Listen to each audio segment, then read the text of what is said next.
Queda de braço entre Textor e Leila. Confronto definido na Copa do Brasil. Informações do clube mais tradicional do futebol brasileiro. É claro que eu estou falando do Botafogo, claro que eu estou falando do Glorioso. Antes da gente partir para as informações do mais tradicional, pedir para você duas coisas: o seu like e a sua inscrição, beleza? A meta de likes aqui para esse boletim é de 1000 likes. Já agradecer você pelo seu like, também pela sua inscrição. Agora, seguindo, sem mais delongas, para as informações do mais tradicional do futebol brasileiro. Um ponto interessante. Hoje, na sede da CBF, na Barra da Tijuca, aconteceu o sorteio da terceira fase da Copa do Brasil. Por ser campeão brasileiro e também da Libertadores da América, o Glorioso foi um dos times que entraram na competição dentro dessa terceira fase, junto com o Flamengo, Palmeiras, Fortaleza, Internacional, São Paulo, Corinthians, Bahia, Cruzeiro, Santos, CRB e Paysandu. O Paysandu porque ganhou a Copa Verde, o CRB porque venceu também ali a Copa do Nordeste e o Santos porque venceu a Série B do ano passado, então ganham essa vaga direto na terceira fase da competição, que mais bem paga no futebol brasileiro e a mais democrática. E para estrear nessa Copa do Brasil milionária, o Botafogo vai enfrentar o Capital do Distrito Federal. Era o único time no sorteio sem ranqueamento. O Clube de Paranoá foi fundado em 2005 e se classificou para a Copa do Brasil por ter sido vice-campeão do Campeonato Estadual 2024. Para chegar dentro dessa terceira fase, passou pela Portuguesa, equipe aqui do Rio de Janeiro, e também pelo Porto Velho de Roraima. Chega dentro dessa competição, é um Botafogo que no ano passado acabou sendo eliminado ali também na fase de oitavas de finais pela equipe do Bahia, naquele lance muito polêmico, naquela expulsão polêmica do Gregory, né? Numa entrada no Santi Arias, né? O Santiago Arias, o lateral direito do Bahia, ele acabou sendo expulso ali pelo VAR e no final ali acabou tomando o gol já nos acréscimos do Cauli. No jogo de ida, o Botafogo tinha acabado ficando no empate aqui no estádio Newton Santos e nessa combinação de resultados acabou caindo, na minha visão, precocemente da Copa do Brasil. E é uma oportunidade dentro dessa temporada com o técnico Renato Paiva de chegar longe dentro dessa competição e aí sim, quem sabe, conquistar o título inédito também da Copa do Brasil. Beleza? Agora falando sobre queda de braço entre Textor e Leila Pereira, o Botafogo tenta a contratação de Naves, mas o Palmeiras faz desse momento jogo duro. Segundo o jornalista André Hernan, do UOL, vai se desenhando uma queda de braço entre o zagueiro e também o Clube Paulista. Naves não vem sendo aproveitado por Abel Ferreira, que quer jogar e enxerga com bons olhos a possibilidade de ter minutos agora pelo Botafogo. A intenção do Botafogo, do Glorioso, é fechar assim o empréstimo até o final do Campeonato Carioca 2026 com uma opção de compra fixada, algo que o Palmeiras não estaria nesse momento disposto a topar. Pesa sim a vontade do jogador e também o próprio Palmeiras foi até o mercado contratar o Mikael, jogador que estava na MLS, e Bruno Fux também chegou junto do Internacional, o que deixa o próprio Naves ainda com menos espaço. É um jogador novo, é um jogador de muito talento, é um jogador da academia e o Botafogo está de olho, assim como foi também com o próprio Jair, jogador adquirido junto ao Santos. O Botafogo conversa assim com o representante e espera uma definição do jogador e da sua staff. Lembrando que o Palmeiras recentemente perdeu também Gustavo Gomes ali numa lesão de treino. Então poderia aí também, quando ele voltar, o próprio jogador Naves ia acabar perdendo mais oportunidades. Então é isso, galera. O Botafogo está de olho sim numa reposição nesse momento para Bastos, que acabou se lesionando mais uma vez e sem previsão de retornos. E aí consultou a situação do Gustavo Martins, do Grêmio, a situação do Abner, do Juventude. O Botafogo está dentro desse mercado brasileiro, desse mercado interno, disposto sim a ir no mercado forte para contratar mais um zagueiro. E hoje, lá na CBF, o diretor de futebol, o Léo Coelho, falou também aqui com o BTB Esportes e você confere agora, nesse momento, as palavras do diretor técnico do Botafogo, do Glorioso, falando sobre o sorteio e falando também sobre o mercado da bola e querer contratar um zagueiro para repor a ausência do Bastos nesse momento. Quer começar, Gilmar? Pode ser? Tá bom. Léo, boa tarde. Qual a satisfação com essa definição do sorteio? Algum comentário a ser feito sobre o adversário? Na verdade, o Capital é um adversário que é um clube com 20 anos de existência, teve seu mérito para chegar na Copa do Brasil, após uma disputa com o Gama, ou seja, foi vice-campeão do Brandangão. Teve a oportunidade também de jogar com a Portuguesa na fase anterior, tirou a Portuguesa nos pênaltis, e é um clube como qualquer outro. A gente tem que levar com muito respeito, como tem responsabilidade, e a gente sabe da dificuldade que é qualquer jogo que a gente enfrente na Copa do Brasil. Historicamente, o Botafogo persegue essa competição, né? Temos lá, em 1999, o Botafogo foi vice-campeão, estádio lotado, então um torcedor já teve aí a oportunidade de ver o Botafogo campeão do Brasileiro recente, da Libertadores. Essa é uma competição muito especial. Eu queria saber assim, se vai ter uma preparação, se vai ter de alguma maneira da parte da diretoria busca por outros atletas, para deixar a equipe ainda mais robusta. Na realidade, a janela de transferência ela termina para nós daqui a 2 dias, né? Então, a gente está com o elenco já muito bem definido. Obviamente, a gente vai depender de quem vai estar apto para jogar a partida mais próxima à data. E aí a gente vai verificar como que vai estar o elenco. A gente vai trabalhar com o elenco que a gente tem em mãos. Com relação à busca de novos atletas, a gente tem uma lista de scout, uma lista que o nosso scout vem monitorando, e aí a gente, se houver alguma oportunidade, a gente vem a fazer algum tipo de movimento.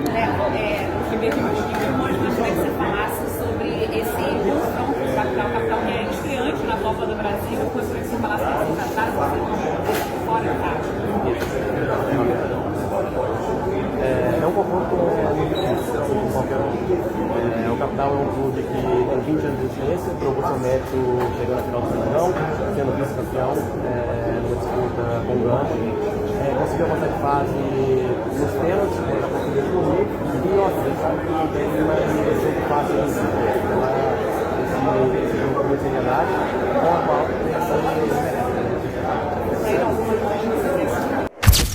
aqui no Redação. Vamos começar com o Botafogo, trazendo aí os destaques.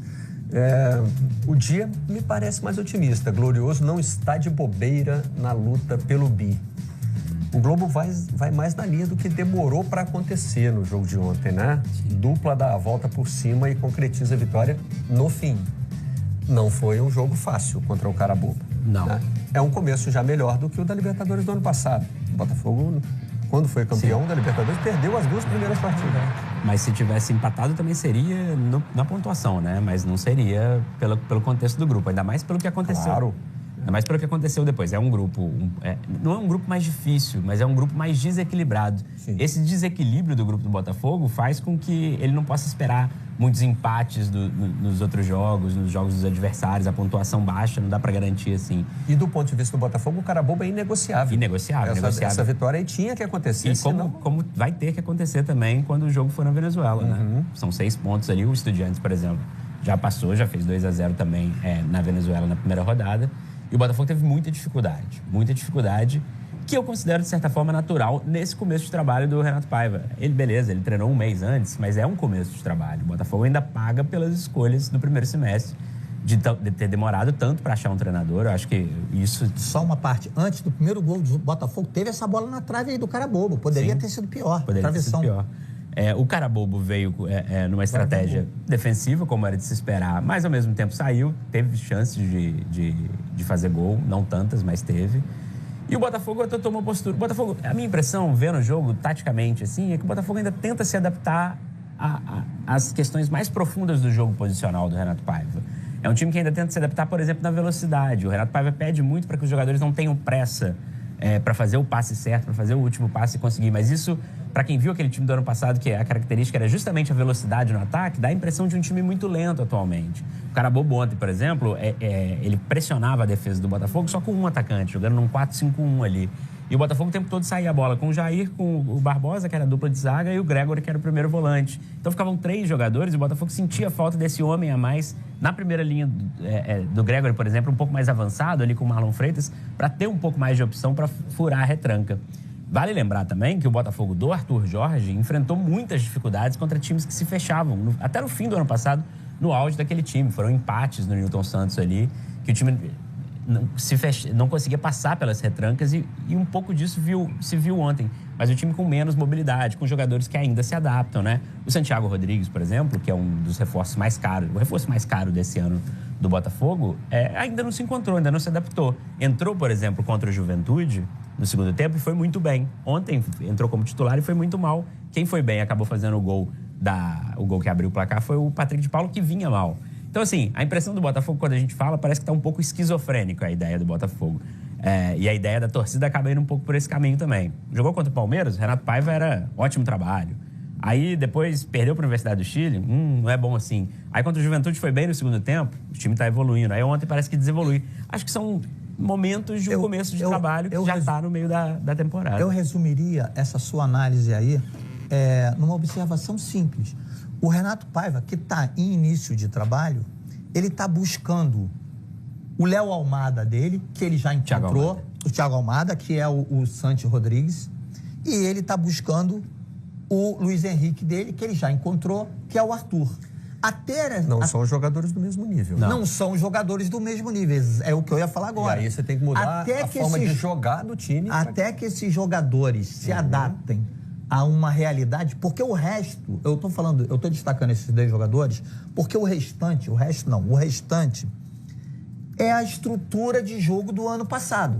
Ele precisa resolver esse problema. E aí a torcida, quando olha o Santi Rodrigues, por tudo isso que você falou, ela espera que o Santi Rodrigues seja o Almada pronto. Seja o Almada pronto, né? Sim. E aí entra ele faz parte de um contexto em que vários treinadores têm comentado, que é o seguinte: esse fato do Brasil ter se tornado um futebol importador de mão de obra, você recebe mão de obra de várias características, de vários países, e os jogadores têm um prazo diferente para se adaptar, de adaptação ao clube, à cidade, à alimentação, ao clima, Sim. ao estilo de ao jogo, gramado do ao gramado que varia, Sim.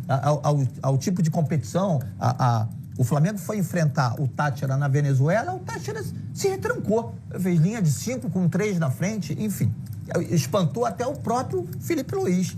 Então, nesse início de campeonato, essa fase agora, eu já venho prestando atenção nisso, a fase de maio a junho, julho, é a fase mais difícil do calendário brasileiro, dos clubes que disputam o brasileiro, o Libertadores ou o Sul-Americano e a Copa do Brasil. Porque você precisa se superar e você precisa poupar jogadores. Veja o caso do Corinthians ontem. Sim. A dificuldade que o Corinthians, com 2 titulares praticamente, teve para poder superar o América de Cali. Então, assim, eu acho que a percepção de que o Renato está fazendo um bom trabalho, num ciclo evolutivo, eu acho que é perfeito. Também acho. Acho que ele faz diferença no time. A questão posicional, por exemplo, é uma delas. Por exemplo, os laterais. Os laterais, com o Arthur Jorge, eles vinham buscar um pouco mais a saída de bola. Com o Renato, eles ficam completamente enfiados para frente. Você já chegou à conclusão se o melhor é o Vitinho ou o Matheus? Eu acho que é o Vitinho. Acho que o Matheus parece ser um jogador que vai tomar conta um dia dessa posição de lateral direito do Botafogo. É bom. Entra bem, talvez seja um jogador de segundo tempo, mas o Vitinho tem um pouco mais de experiência, é um pouco mais regular. O Matheus ontem, por exemplo, não foi bem. Na esquerda, por exemplo, com esse esquema que os laterais ficam enfiados no ataque, fazem basicamente trocando um pouco de posição com os pontas às vezes vão para o meio. O Alex Telles, por exemplo, está levando desvantagem contra o Cuiabano. O Alex Telles... E veja bem que o Alex Telles deve estar acostumado a jogar assim, porque nos clubes na Europa jogam dessa forma. Mas ele tem como concorrência um jovem muito talentoso, né? Que é o Cuiabano, que é um lateral com uma vocação muito ofensiva. Mas, ao mesmo tempo, o Alex Telles, em um jogo mais complicado, um jogo que o adversário não é tão frágil quanto o Carabobo, talvez seja uma experiência ali que o Botafogo necessite mais. Eu brinco muito que ver o Alex Telles jogar no Brasil, nessa volta dele do Brasil, é ver um lateral esfregando o LinkedIn na cara dos adversários, assim, porque ele é muito experiente, né? Então, ele pode não ser brilhante, mas você percebe que a experiência dele leva ele a vencer as jogadas ali. Acho que é normal o que vem acontecendo com o Botafogo. Chama muita atenção porque é contra o Carabobo, um adversário muito frágil, que, enfim... Que ainda traz a pilha do nome. A pilha do nome, O meme tá pronto. Pacote completo. O meme tá prontinho. E porque foi pra quem em casa. perde ou empata com o Carabobo. E porque foi em casa. Tenho certeza que com o gol aos 43 do segundo tempo, as capas de jornal aí estavam, assim, quase prontas com as piadas ali em relação ao Carabobo. Foi aquele jogo, inclusive, muita gente tá secando o Botafogo. O Botafogo é o atual campeão, né? É aquele jogo que pro secador é difícil, assim, né? Que vai até os 43 do segundo tempo e Agora os números mostram domínio, né? Domínio, mas um domínio um pouco efetivo, né? Ainda que tenha tido chances, assim. Não é aquele jogo que você olha para os percentuais e vê que foi um massacre. Sim. Mas quem não viu o jogo pega essa descrição e fala, bom, o Botafogo ganhou porque foi melhor. Ganhou porque foi melhor, né? Com certeza. Produziu mais para ganhar. Correu riscos porque é futebol também, né? A gente espera também quando vem um time da Venezuela. A gente trouxe o dado no Jornal Globo da terça-feira. São mais de 120 jogos, são só 10 vitórias de times venezuelanos contra brasileiros. A última vez que isso aconteceu no Brasil foi na Libertadores de 71. Um time venezuelano venceu o Deportivo Itália, que hoje chama Deportivo Miranda, venceu o Fluminense 1-0 no Maracanã. Desde lá, nunca aconteceu, assim. Então, e aí a postura do Carabobo também mostra, de fato, essa disparidade, né? Esse abismo entre Brasil e Venezuela. O Carabobo, que o técnico, aliás, bom técnico, o Carabobo, com as suas limitações, é um time que consegue entender o que pode fazer, o que não pode fazer. Eu não achei o Carabobo completamente cego da bola, assim. Acho que tem coisas a observar ali. Ele já tinha falado que o objetivo do Carabobo é pontuar. Ele quer fazer pontos, quer não sair com 0 pontos do grupo, de um grupo difícil que ele pegou. E quando o Botafogo faz o gol aos 43 do segundo tempo, se espera o Carabobo se jogando pra frente? Não. Eles mantêm uma posição ali, não atacam a bola com tanta... Porque vieram para não ser goleados. Então, no fim das contas, assim, o objetivo número 1, o Carabobo não conseguiu cumprir, que era pontuar. O objetivo 2 quase conseguiu, de certa maneira, né? De não sofrer uma goleada. Que se as bolas do Botafogo tivessem entrado ali no começo, por exemplo, teve essa quase gol contra na trave, teve um chute ali forte do Savarino, que depois do Santiago, cara a cara com o gol, acaba errando, o jogo poderia mesmo ter sido uma goleada e mais tranquilo pro Botafogo. Fato é, a torcida do Botafogo, o Botafogo sofreu para uma segunda rodada de Libertadores contra um time venezuelano muito mais do que se imaginava. Isso não dá para negar. O jogo ontem, evidentemente, foi marcado também pelas homenagens ao goleiro Manga, né? E que foi também, como mostramos aí, né, em várias imagens, homenageado pelo Botafogo. Nós ontem aqui já dizíamos que isso certamente ia acontecer. A camisa com a mão, com o dedo quebrado, ficou muito legal, né? Ficou muito bacana. O John levantou ali a camisa 12 também com o nome do Manga, né? Teve, enfim... e no próximo fim de semana, a CBF anunciou ontem, né? Vai haver minuto de silêncio em todos os jogos do Campeonato Brasileiro da Série A e da Série B. O jogo de ontem teve um momento preocupante também, que foi o choque de cabeça, né? Do Neira com o Mastriani. O zagueiro do Carabobo precisou ser levado para o hospital. E hoje em dia existe toda a preocupação, né, da aplicação do protocolo. Isso que os jogadores fizeram, por exemplo, ali, não era para ter sido feito. Né? E é o momento justamente que eles se desesperam, né? Especialmente o goleiro ali. Ele ficou desacordado, ele caiu e bateu. Claro que a gente entende o desespero, né? Mas a forma como também o jogador vai ser atendido ali é importante. Então, isso tem que ser deixado para os profissionais. É um ponto importante da própria educação dos jogadores. Eles também vão se acostumar a isso e vão entender, né? E ele chega a levantar, né? Ele chega a levantar e aí os médicos ali chegam e falam, não, você vai entrar aqui e vai entrar na ambulância, porque é isso o protocolo correto a fazer. E no fim das contas, assim, o jogo ficou parado por muito tempo. Era um momento ali que o Botafogo estava atacando, já no começo do desespero ali, porque já era segundo tempo. E protocolo perfeito ali da Conmebol. Inclusive os acréscimos do segundo tempo foram 8 minutos, eu acho, que é incomum para a Conmebol. E fizeram jus ali a essa parada que tem que ser obrigatória, né? Ainda sobre o jogo, nós vamos ouvir o Renato Paiva, técnico do Botafogo. O Paiva mexeu bastante na equipe, né? Eu acho que tem que ressaltar um ponto importante, que eu acho que passou batido aqui, é que o Botafogo não teve o Igor Jesus nesse jogo, porque foi suspenso, né, no jogo anterior. E o Mastroianni teve alguma dificuldade, porque tem características diferentes da minha leitura. Não sei se ele tem características diferentes. Ele Tem não características ataca. diferentes também, que é pior, né? Tem isso também, assim. Ele não ataca É um outro nível de profundidade, ele também está se adaptando. Mas é um fazedor de gols, né? Aquele jogador de referência na área que empurra. Mas foi bem mal ontem, assim. Tem um lance específico assim, e que eu acho que até se continuasse o VAR chamaria e marcaria falta num atacante, num zagueiro. Prefere o Ryan Cruz ou o Mastroianni? Não dá pra saber muito, né? Mas os bastidores chegam que os treinos do Ryan Cruz, que custou 10 milhões de euros, inclusive, 8 milhões, desculpa, não tão bons, né? E tanto que o Mastroianni, ele ganhou mais oportunidades. O Mastroianni, mas ele também ele vai estar se adaptando, né? O gramado também pega pra ele. Mas, de fato, você estava falando das mudanças, ele mudou bastante. Começou com uma mudança tímida, né? Uma troca de 6 por meia dúzia ali, tirando o 6 por meia dúzia, no caso, não funciona tanto porque era lateral direito. Tirando o Vitinho... 2 por 1 par, pode ser? Tirando o Vitinho, tirando o Bateu Ponte e colocando o Vitinho. E depois ele faz uma mudança de 3 jogadores de uma vez, que é a mudança que, de fato, facilita um pouco o jogo pro Botafogo, né? Saem o Santiago, que não fez uma boa partida, o Marlon Freitas, que também não vinha fazendo uma boa partida, e o Alex Telles. E entra um Patrick... Não, o Arthur também não. Não, nessa hora o Alex Telles. E aí entram o Patrick de Paula e o Matheus Martins, que é quem faz os gols. E o Cuiabano também entra, que faz uma boa partida também. O Cuiabano, de fato, está pedindo passagem. E o Botafogo ainda está atuante no mercado, né?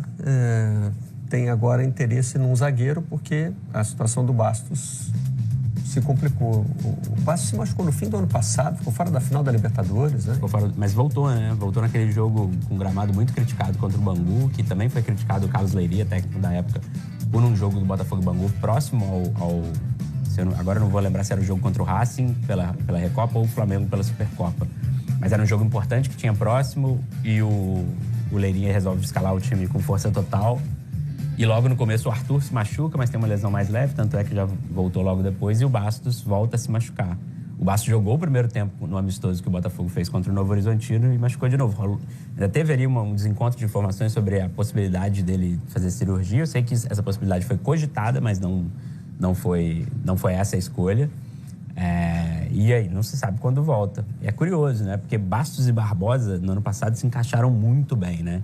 E quando não tinha o Bastos, tinha um jogador que já se entendia muito com o Botafogo, que era o Adrielson, que vinha desde 2023. Agora o Botafogo tem um jovem que não é muito experiente, que é o Jair, mas vem fazendo atuações regulares para boas. Começou sob desconfiança e foi crescendo. O Jair, ele ganha muitos duelos, né? Nas 2 primeiras rodadas do Brasileirão, o Jair tem mais de 90% dos duelos vencidos. O segundo colocado tem menos de 80%. Mas, ao mesmo tempo, posicionalmente, ele ainda está se entendendo dentro do clube. O Botafogo, de fato, vai tentar buscar... Estamos falando de um jogador de 20 anos, 21 ele 21 anos. Ele é bem jovem, acho que mais jovem. Ou seja, a contratação não é necessariamente para barrar o Jair, é para dar uma opção a mais. Bastos e Barbosa jogando juntos, com a bola rolando, não tomam um gol, não sofrem um gol. Tudo bem que eles pararam também ali na antepenúltima rodada do Campeonato Brasileiro. Depois não jogaram mais juntos. Jogaram nesse primeiro tempo contra o Novo Horizontino. Eles não tomam gol desde aquele Botafogo e Palmeiras nas oitavas de final da Libertadores, em agosto do ano passado. Assim. Então é uma dupla de zaga que deu certo.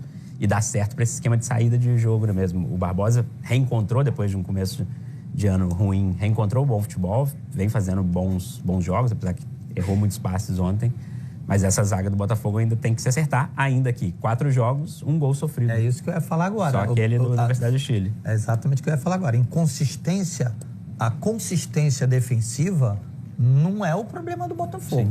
O Botafogo tem consistência defensiva. O que está faltando é ajustes para transformar as oportunidades que gera, que cria, em gols, materializar em vitórias. Esse é o grande problema, que é o problema também que a gente discute muito no nosso grupo de jornalistas velhos sobre o Flamengo, né? O fato de criar muitas oportunidades e fazer poucos gols. Eu prefiro o time que gera oportunidade. Aí entra naquela frase que o nosso amigo Aidan André Mota, um abraço, me imputa de, então você é adepto do gol, é um detalhe. Não, gol não é um detalhe. Não é só um detalhe, ele é também um detalhe. Criar mais oportunidades vai te deixar mais perto de fazer o gol. Claro. Mas se não fizer o gol, também não ganha o jogo. Irrita. Não, e não ganha o jogo. Aí entra não o debate, fizer o gol. entra o debate o Igor Jesus, que a gente falou um pouco aqui, que virou debate nas redes sociais nesses últimos tempos, né? Últimos 24 jogos, se eu não me engano, a estatística 2 gols. 2, 3 gols, né, no máximo. Mas ontem, por exemplo, mostra que entre o Mastriani não fazendo gol e o Igor Jesus não fazendo gol, é muito melhor o Igor Jesus. Ele é bem mais participativo ali, né? Então, tem isso, mas alguém tem que fazer o gol, né? Não precisa ser necessariamente centroavante, mas sem gol ninguém anda para lugar nenhum. Não é detalhe, né? Então é isso, galera. Já que você chegou até aqui no vídeo, não se esqueçam de dar aquela moral, né? Se inscrevendo aqui no nosso canal, deixando um like, a opinião de vocês aqui nos comentários, galera. Vai nos ajudar bastante, né? Pra gente tá trazendo esses cortes aí de notícias do nosso fogão todos os dias aqui pra vocês, pessoal. Rapaziada, não vou me estender muito no nosso vídeo, né? Esse aí foi mais um vídeo de hoje. A gente vai ficando por aqui. Um forte abraço a todos. Fiquem todos com Deus. Até o próximo vídeo, galera. Fui!